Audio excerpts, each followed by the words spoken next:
Star પ્રચારક એવા હાર્દિક પટેલ ઉપર સુરેન્દ્રનગર જિલ્લાના વઢવાણ ખાતે જે એક સભા કરવા જઈ રહ્યા હતા તે સમયે જે તેની ઉપર લાફો પડ્યો છે, જે થપ્પડ પડી છે, ત્યારબાદ અનેક રિએક્શન પ્રતિઘાત સમગ્ર ગુજરાતમાં પડે છે. તેમાં જોડાયા છે જે કહી શકાય કે ઠાકોર સેનાના પ્રમુખ અને અલ્પેશ ઠાકોર. અલ્પેશભાઈ, જે રીતે વાત કરીએ હાર્દિક ઉપર જે હુમલો થયો છે, સૌથી પ્રથમ પ્રતિક્રિયા શું?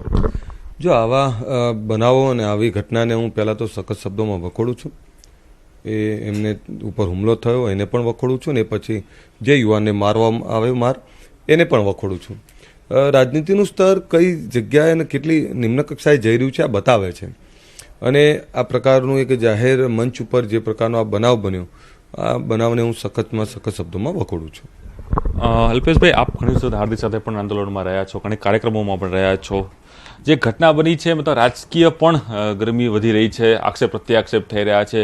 ભાજપ કહી રહી છે કે હાર્દિક પોતાના પબ્લિસિટી સ્ટન્ટ માટે આ કરી રહ્યો છે, તો કોંગ્રેસ એમ કહી રહી છે કે ભાજપ ગુંડાગીરી ઉપર ઉતરી આવી છે. ખરેખર રાજનીતિનું સ્તર ક્યાં પહોંચ્યું છે? એટલે જ કહું છું ને, એકદમ નિમ્ન કક્ષાની રાજનીતિ થઈ રહી છે. કોણે હુમલો કરાયો અને કઈ રીતે થયો અને કોનું ષડયંત્ર હતું, આ તમામ બાબતોની નિષ્પક્ષ તપાસ થવી જોઈએ. મુદ્દો એ આવે છે કે આક્રોશ શેનો છે.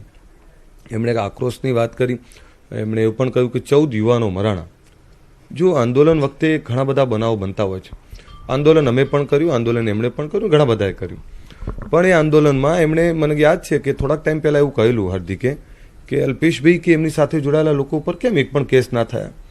અમે ક્યાંય પણ કાયદોની વ્યવસ્થા હાથમાં નથી લીધી. અમે ક્યાંય પણ કોઈ સરકારી જાનમાલને નુકસાન નથી કર્યું. અમે ક્યાંય પણ કોઈને હતાહત થાય યા કોઈ પણ સમાજ, કોઈ પણ જાતિ, કોઈ પણ વ્યક્તિને કંઈ પણ વાગે એનું અમે નથી કર્યું. અને એક બાજુ હાર્દિક પટેલ કે જેમના કારણે જેમને જે રીતે આંદોલન ચલાવ્યું, લીડર તરીકે એમની જવાબદારી હતી કે એમની સાથે જોડાયેલા તમામ આંદોલનકારીને સુરક્ષિત રાખવા, ગુજરાતની શાંતિ ના ડોળાય એના પ્રયત્નો કરવા. પરંતુ કમનસીબી એ છે કે એક યા બીજી રીતે એમને જે નિવેદનો કર્યા અને જે આક્રમક નિવેદનોના કારણે ક્યાંક યુવાનો એમની સાથે જોડાયેલા એમના ફોલોઅર્સ એ ઉશ્કેરાયા એટલે ગુજરાતની જાનમાલને નુકસાન કર્યું. 200 કરોડથી વધારેની સંપત્તિને નુકસાન કર્યું. બસો સળગાવવામાં આવી, બસ સ્ટેન્ડો તૂટ્યા, મોલો સળગાણા અને અનેક જગ્યાએ હિંસા જે કરવામાં આવી. એના કારણે જે કંઈ બન્યોમાં 14 પરિવારના બેન ને દીકરીનો ભાઈ, એક પિતા, એક દીકરો, એટલે એક પરિવારનો વાલસોયો ભાઈ કે દીકરો કે બાપ એ મોતને ભેટ્યો. એના માટે જવાબદાર કોણ? તો એના માટે જવાબદાર એઝ એ આંદોલનકારી તરીકે, જે લીડર તરીકે અમારી જવાબદારી થાય કે જે અમારી સાથે જોડાયેલા છે એમને કંઈ થાય નહીં, એમને કંઈ વાગી ના જાય, એમને કોઈ તકલીફ ના પડે. જેલમાં જવાનું એ આંદોલનનો નિત્યક્રમ હોય, પણ એને મોત મળે એટલી હદે પણ ઉશ્કેરાતા નથી. એટલે જે 14 પરિવારો મરાણા એની જવાબદારી તો એમણે લેવી જ પડે. અને આજે પણ લોકો હજુ ભૂલી નથી શકતા. અને એ 14 પરિવારમાં આજે ખુશી છે કે ગમ છે, કેટલું એ ભૂલી શકતા કે નથી ભૂલી શકતા, એ એમના પરિવારમાં જ્યારે આમ દિવસે જઈએ ત્યારે ખબર પડે. એટલે 14 યુવાનો પર રાજનીતિ પણ ના હોય, પણ જે મરાણા છે એનું દુઃખ પણ હોવું જોઈએ, જવાબદારી પણ લેવી પડે. સાથે આવનારા સમયમાં વ્યક્તિગત રાજનીતિ માટે, પોતાની રાજનીતિ માટે કોઈને પણ હોમી દેવાનો કોઈને અધિકાર નથી. પ્રણવભાઈ, મારા પર ભલે બધા એવું કહેતા કે આમની સાથે જોડાયેલા કોઈના પર કેસ નથી થયા, પણ મારી જવાબદારી છે. મારે એમને વ્યસન મુક્તિ આપી હતી, શિક્ષણ આપતું, એમને રોજગાર આપી હતી, એમને સાચી દિશા આપી હતી. મારે એમને હિંસા શીખવાડી કે એને કાયદોની વ્યવસ્થા હાથમાં લેવી અથવા ગુજરાતની શાંતિ ડોળવાની દિશા હું ના આપી શકું. અને એટલે જ આજે આ ફરક દેખાય છે. અને જે કોઈ યુવાન છે અને જેનો આક્રોશ છે, એ આક્રોશ એક અંતે વ્યાજબી પણ છે. પરંતુ કોઈ જાહેર જીવનમાં જોડાયેલા વ્યક્તિને જાહેરમાં આ રીતે લાફો મારવો એ નિંદાને પાત્ર છે. હું એવું માનું છું કે એને લાફો માર્યો છે, ખૂબ ખરાબ કૃત્ય કર્યું છે. પરંતુ એ પછી પણ જે લોકો એને ઢોર માર માર્યો એ પણ એથી વધારે ખરાબ કૃત્ય છે. આપણે જે આપણી વાતમાં એક શબ્દ વાપર્યો છે, જે રીતે એક આંદોલનકારી નેતા તરીકે તમામ લોકોનું ધ્યાન રાખવું જોઈએ. જે રીતે એ વ્યક્તિ ઉપર ચડે છે સ્ટેજ ઉપર, જ્યારે માઇક ચાલુ છે તો માઇકમાં એ શબ્દ વપરાય છે કે 14 લોકોની હત્યા થઈ છે, તેના માટે જવાબદાર હાર્દિક પટેલ છે. એટલે માની શકાય કે જે એક સમગ્ર ઘટનાક્રમ બન્યો છે ત્યારબાદ જવાબદારી હાર્દિક પટેલની છે કે જે અનેક લોકો આમાં મૃત્યુ પામ્યા છે. તેમાં જો મારી સાથે જોડાયેલા લોકોને કંઈ થયું હોત તો સ્વાભાવિક છે મારી જવાબદારી થાય. લોકો મને ફોલો કરતા હોય છે, હું શું બોલું છું, શું કરું છું એને લોકો સમજતા હોય છે અને ભરોસો હોય છે. એટલે 100% હું એવું માનું છું કે આ 14 લોકો મરાણા, 50,000થી વધારે લોકો ઉપર જે કેસ થયા, એના માટે એમની એઝ એ લીડર તરીકે હાર્દિકની જ જવાબદારી થાય, બીજા કોઈની જવાબદારી ન થાય. નંબર 1. નંબર 2, આપણે ગુજરાતમાં પાટીદાર સમાજને એક અલગ રૂપમાં જોયો છે પહેલાં. એક સંયમશીલ સહિષ્ણુ એક ધાર્મિક સમાજ, જે સ્વામિનારાયણ અને સ્વાધ્યાય પરિવારમાં માનનારો સમાજ, જે હંમેશા અહિંસાની વાત કરે, લોકોને સાથે લઈને ચાલવાનારો સમાજ, એ સમાજને છેલ્લા 3-4 વર્ષમાં આપણે એક અલગ રૂપમાં જોયો. ક્યાંક તોડફોડ કરતો, ક્યાંક તોફાન કરતો, ક્યાંક કોઈને ગાડી ગલોચ કરતો, ક્યાંક કોઈના માટે અભદ્ર ટિપ્પણી કરતો, અને એક અલગ પ્રકારનો સમાજ આ આંદોલનમાં દેખાણો. એનાથી પાટીદાર સમાજની એક માન મર્તબો મોભાને પણ ખૂબ મોટી ઠેસ પહોંચી છે. સાથે બીજા સમાજોમાં પણ એના માટે ક્યાંક અનાયાસે પણ એ ગામડાઓમાં કે શહેરોમાં અણગમો ઊભો થયો. તો આ બધા માટે જવાબદાર કોણ? તો કે હાર્દિક પટેલ. જો હું આપને સ્પષ્ટ કહું, મને એવું લાગ્યું કે મારા સમાજ માટે કોઈ નવી વાતો કરતા મેં પહેલી વ્યસન મુક્તિની વાત કરી. આજે ગુજરાતમાં લોકો એવું કહે છે કે ઠાકોર દારૂ બંધ કરાવી શકે, આજે ગરીબ દારૂ બંધ કરાવી શકે, એ શિક્ષણની વાત કરી, અમે રોજગારની વાત કરી. એમ 14 પાટીદારો મરાયા હોય કે જેના પર કેસ થયા હોય કે સિવાય જે કંઈ થયું હોય, એના માટે એમની જવાબદારી છે, નૈતિકતાથી સ્વીકારવી પડે, અને ભવિષ્યમાં આવું પ્રકારનું ના બને એના માટે પણ એમને સજાગ રહેવું જોઈએ. આપણે આંદોલનકારી તરીકે લોકો કંઈક મેળવવા આવતા હોય છે, એમને મોત આપવાનો અધિકાર આપણને ક્યારેય નથી સાહેબ. એટલે કહી શકાય જે ઘટના બની છે, જે લાફો પડ્યો છે તેની ઉપર, તેના માટે તે જ જવાબદાર છે. જો જાહેર જીવનમાં છીએ બધા જ આપણી સાથે, હવે હું માની લઉં કે ઠાકોર બધા જ મારી વાતમાં એગ્રી થાય એવું ના હોય. ઘણી બાબતો આજે આપને કહું, મને એવું લાગ્યું કે હું મારા સંગઠનને ન્યાય નથી આપી શકતો, મારા સમાજને ન્યાય નથી આપી શકતો, તો હું ઘર ચાલીને બેસી ગયો. તો પણ લોકો નથી ગમતું, તો પણ લોકો ક્યાંક 1 કે 2% લોકો પણ છે તો સમાજના લોકો ને, બધા જ મારી વાતથી સંમત હોય, બધા જ ઓબીસી SC ST ના મારાથી સંમત હોય એવું ના હોય.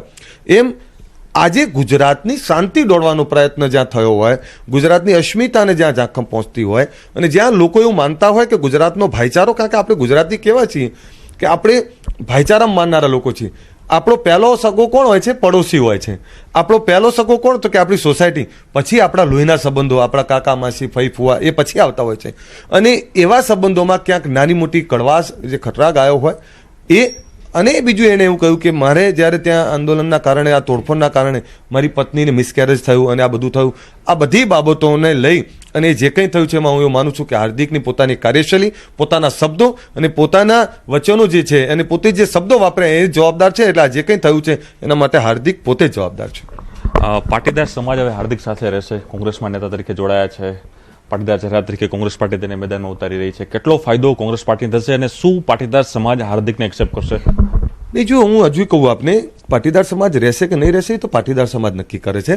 પરંતુ પાટીદાર સમાજ 100% એવું સ્વીકારે છે કે એક જે પાટીદાર સમાજની જે ઇમેજ હતી એ ઇમેજને ક્યાંક ક્યાંક ડેમેજ કરવામાં આવી છે, અથવા એના યુવાનોને ક્યાંક ને ક્યાંક અવળી દિશા આપીને મોતને ભેટ્યા છે. આ બધા જ કારણો જવાબદાર છે. એટલે હવે પાટીદાર સમાજે નક્કી કરવાનું છે, કારણ કે આપણે બધાએ, અમે તો એવું માનીએ કે પાટીદાર સમાજ એક ધાર્મિક સંયમશીલ સમાજ અને જીવદયામાં માનનારો સમાજ, એ સમાજ ક્યારેક તોડફોડ કે હિંસા કે આવા પ્રકારના વાણી વિલાસ એ ક્યારેય ના કરે. એટલે હવે પાટીદાર સમાજ નક્કી કરશે. પરંતુ હું 100% માનું છું કે હાર્દિકે પોતાની કાર્યશૈલી, પોતાના શબ્દો અને પોતાની પદ્ધતિ બદલવાની જરૂર છે. એવું નહીં માની લેવું જોઈએ કે આપણે કોઈનું અપમાન કરીએ છીએ, આપણે કોઈના માટે ખરાબ બોલીએ છીએ, લોકોને ગમે છે. આ ગુજરાત છે, ગુજરાતને આવી ભાષા અને આવો વ્યવહાર ક્યારેય નથી ગમે. અંતિમ સવાલ, હાર્દિક પટેલને મોટા ભાઈ તરીકે શું તમે સલાહ આપશો?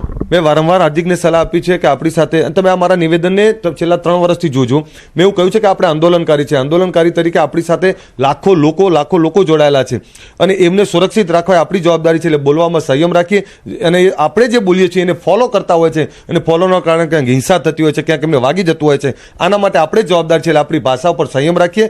રાજનીતિની રીતે હોય છે, પણ લોકોને હેરાનગતિ, લોકોના મોત ઉપર રાજનીતિ ક્યારે ના હોય.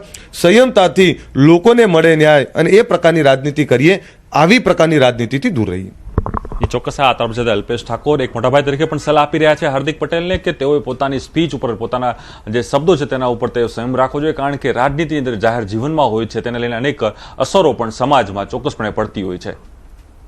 કેમેરામેન સાગર સાથે પ્રણવ પટેલ, ન્યૂઝ 18 ગુજરાતી, અમદાવાદ. તો હાર્દિક પર અલ્પેશ ઠાકોરે આપ્યું મોટું નિવેદન. જે કંઈ થયું તેના માટે હાર્દિક પટેલ જવાબદાર છે. અલ્પેશ ઠાકોરે હાર્દિક પર સીધું નિશાન સાધ્યું છે. તો આ તરફ હાર્દિકને થપ્પડ મામલે ભાજપ નેતા વરુણ પટેલે શું કહ્યું તે આપને સંભળાવ્યું. દરેક વાતમાં ભારતીય જનતા પાર્ટી ઉપર આક્ષેપ લગાવો, ભાજપનું નામ આપવું, આ કોંગ્રેસની હલકી કક્ષાની રાજનીતિ છે. હું રાજનીતિના એ સ્તરે ઉતરવા નથી માંગતો, એટલે હું એ રાજનીતિ નહીં કરું. પણ કોંગ્રેસે અને એના નેતાઓએ આત્મમંથન અને ચિંતન કરવું જોઈએ. હાર્દિક પટેલે મંચ પર પડેલી થપ્પડ મામલે જીતુ વાઘાણીએ પ્રતિક્રિયા આપી. જીતુ વાઘાણીએ જણાવ્યું કે કોંગ્રેસના પેટમાં પાપ છે. ભૂતકાળની અંદર ભાજપને હરાવવા નીકળ્યા, કોંગ્રેસના સ્ટેજ ઉપર બેઠા, પાટીદારને છેતર્યા. અમે એને એટલે નથી ગમતા કે અમારા કારણે એ લોકો કોંગ્રેસનું કશું ઉકાળી શક્યા નથી. અમારે કરવું હોય તો કોઈની જરૂર નથી. ભાજપના કાર્યકર્તા કાફી છે. અત્યાર સુધી જે ચાલ્યું હોય શેના માટે ચાલ્યું, કેમ ન બોલ્યા? મને એવું લાગે છે કે આ પ્રકારના આક્ષેપો કરવાના બદલે આવી જાઓ ને મેદાનમાં, તમારો વિચાર મૂકો, અમારો વિચાર મૂકીએ. ભૂતકાળની અંદર પાટીદારના નામે નીકળ્યા હતા, પાટીદારની સભા તો કરો. ક્યાં ગયા સરદાર સાહેબ, ક્યાં ગયા સિંહના કાળજાઓ? હું આ પ્રકારની કોઈ પણ ઘટનાને વખોડું છું. કોઈ પણની સાથે આ ઘટના ન બનવી જોઈએ, પણ કર્યા તમે ભોગવો અને બીજાની ઉપર નાખો. અરે પાટીદારના નામે નીકળ્યા હતા, પાટીદારને ભૂલીને નીકળી ગયા છો. હું ઈચ્છું છું શાંતિના માહોલમાં ચૂંટણી થાય, પણ નાટક મંડળીઓ નાટક કરે એનો જવાબ અમારી પાસે ન હોય. અને સમાચાર તરફ આગળ